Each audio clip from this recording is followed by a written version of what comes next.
श्री सरस्वती मैया की जय। चतुर्थी विभक्ति पढ़ेंगे। हमने 1, 2, 3 विभक्ति पढ़ी, कारक भी पढ़े। अब चतुर्थी विभक्ति पर चर्चा करेंगे। तो देखिए,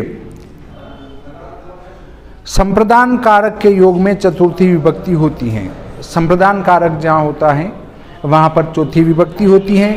दा धातु के योग में जिसे दिया जा रहा है उसमें चतुर्थी विभक्ति होती हैं।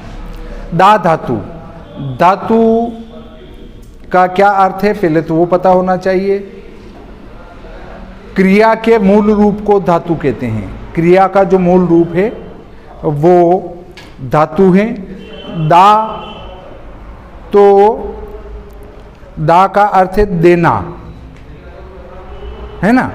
तो जैसे पिता पुत्राय पुस्तकम यच्छति, अब दा तो यहाँ पर गायब हो गया, यच्छति आ गया, तो दा का दाच्छति नहीं चलेगा या दाती नहीं चलेगा, दा धातु का यच्छ चलेगा। दा मतलब यच्छ। पिता पुत्राय पुस्तकम यच्छति, पिता पुत्र को पुस्तक देता है। पुत्राय, यहाँ पुत्राय में चतुर्थी विभक्ति होगी। ऐसे ही राजा भिक्षुकाय वस्त्रम ददाति, राजा भिक्षुक को वस्त्र देता है। दा धातु कहीं यच्छ में आएगा, कहीं दा में आएगा। ददाति, ददाति यानी देना। अब भिक्षुकाय, भिक्षुकाय में यहाँ पर चतुर्थी होगी, है ना। रामाय, कृष्णाय, है ना। अधोलिखित शब्दों या धातुओं के योग में चतुर्थी विभक्ति होगी। जैसे रुच, रुच मतलब अच्छा लगना। बालकाय, मोदकम, रोचते। रुच हमारी धातु है, उसकी क्रिया बनी तो रोचते हुआ। बालक को मिठाई अच्छी लगती है या बालक को मिठाई पसंद है। क्रुद्ध, क्रोध करना। स्वामी सेवकाय क्रुध्यति, स्वामी जो है सेवक पर क्रोध करता है, तो यहाँ सेवकाय में चतुर्थी होगी। कुप, कुप का क्रोध करना, तो माता पुत्राय कुप्यति, तो यहाँ पुत्राय में चतुर्थी होगी। द्रोह, द्रोह करना, लड़ाई झगड़ा करना। मंदमती छात्र योग्याय छात्राय द्रुह्यति, कम बुद्धि वाला छात्र, हाँ, मंदमती छात्र, कम बुद्धि वाला छात्र योग्याय छात्राय, योग्य छात्र से द्रुह्यति, द्रोह करता है, विद्वेष करता है। तो छात्राय में यहाँ चतुर्थी होगी। स्पृह, चाहना। आभूषणेभ्यः स्पृहयति नारी, आभूषणेभ्यः स्पृहयति नारी, स्पृहयति आएगी यहाँ पर। ईर्ष, ईर्ष्या करना। दुर्योधन अर्जुनाय ईर्ष्यति, तो अर्जुनाय में चतुर्थी होगी।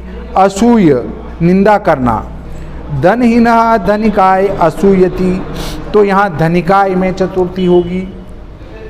धनहीन जो धनवान की निंदा करता है, इसका अर्थ ये होगा। नमः, नमस्कार करना। गुरुवे नमः, गुरुजी को नमस्कार हैं। स्वस्ति, कल्याण हो। स्वस्ति प्राणिभ्यः, स्वधा पितरों को जल देना।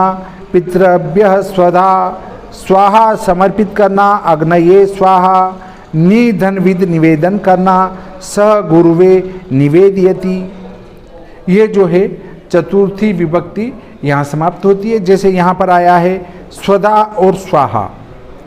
स्वधा और स्वाहा दोनों अग्निदेव की पत्नियां हैं। अगर हम स्वाहाकार से जो अग्नि में हवन करते हैं तो अग्निदेव हमारे हाथ से सीधा ग्रहण नहीं करता है।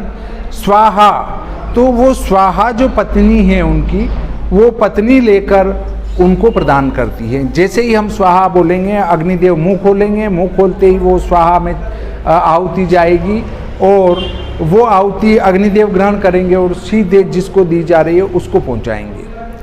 ऐसे ही स्वधा, स्वधा भी अग्निदेव की पत्नी हैं, परंतु स्वधा पितृदेवों के कार्य की हैं।